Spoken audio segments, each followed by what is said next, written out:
Pose with the fans. Pose with the pose with the pose with the fans. Pose with the pose with the pose with the fans. Pose with the fans. Pose with the fans.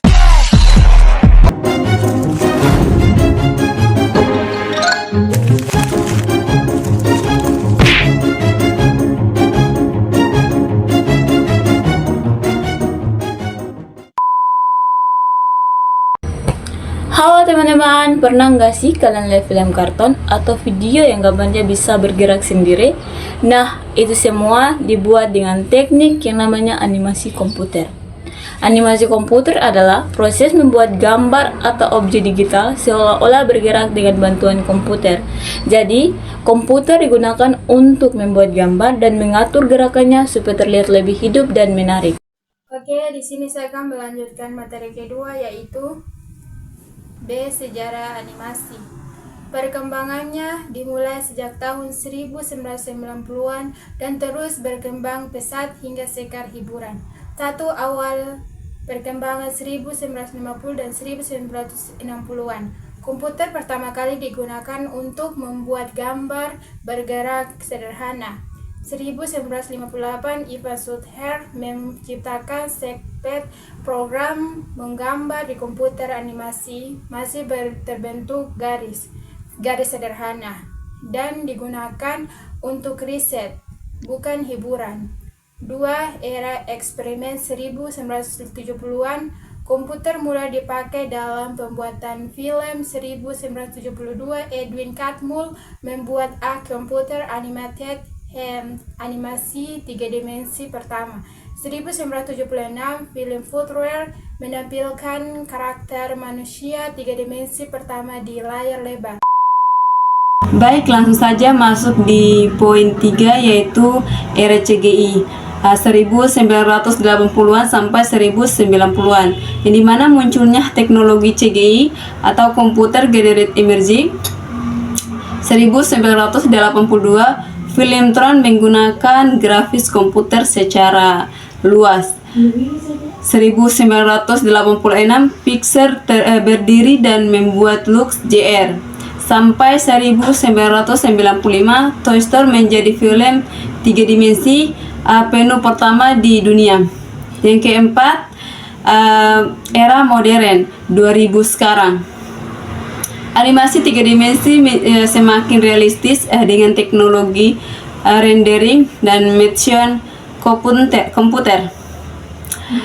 Banyak studio besar seperti Pixar, DreamWorks, Disney atau Illumination yang digunakan juga untuk iklan, game, menjadi sosial media dan pendidikan.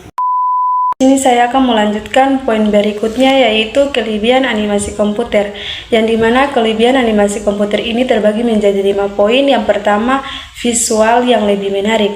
Animasi komputer dapat menyajikan visual yang dinamis, menarik, dan mudah dipahami dibandingkan gambar statis atau teks biasa. Yang kedua, fleksibilitas tinggi.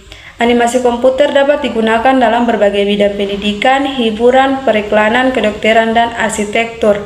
Dan yang ketiga, efisiensi produksi dalam jangka panjang. Setelah dibuat, animasi bisa digunakan berulang kali tanpa biaya tambahan produksi, cocok untuk presentasi, pelatihan, atau iklan.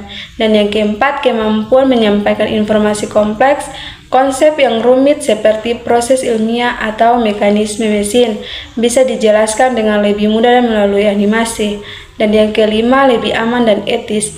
Digunakan untuk simulasi berbahaya, misalnya pelatihan militer, medis, atau bencana tanpa risiko langsung terhadap animasi.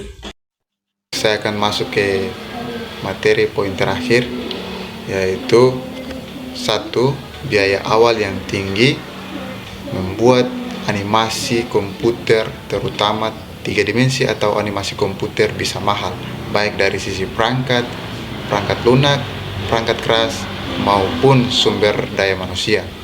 Poin kedua, yaitu waktu produksi lama. Animasi berkualitas tinggi memerlukan waktu yang lama dalam perencanaan, modeling, rendering, dan editing. Poin ketiga yaitu ketergantungan pada teknologi dan karakter ampilian dibutuhkan komputer dengan spesifikasi tinggi serta animator yang tampil untuk menghasilkan animasi yang bagus. Masuk ke poin 4 yaitu kurang efektif jika digunakan secara berlebihan. Jika terlalu banyak efek atau animasi yang tidak relevan bisa membuat penonton bingung atau lelah.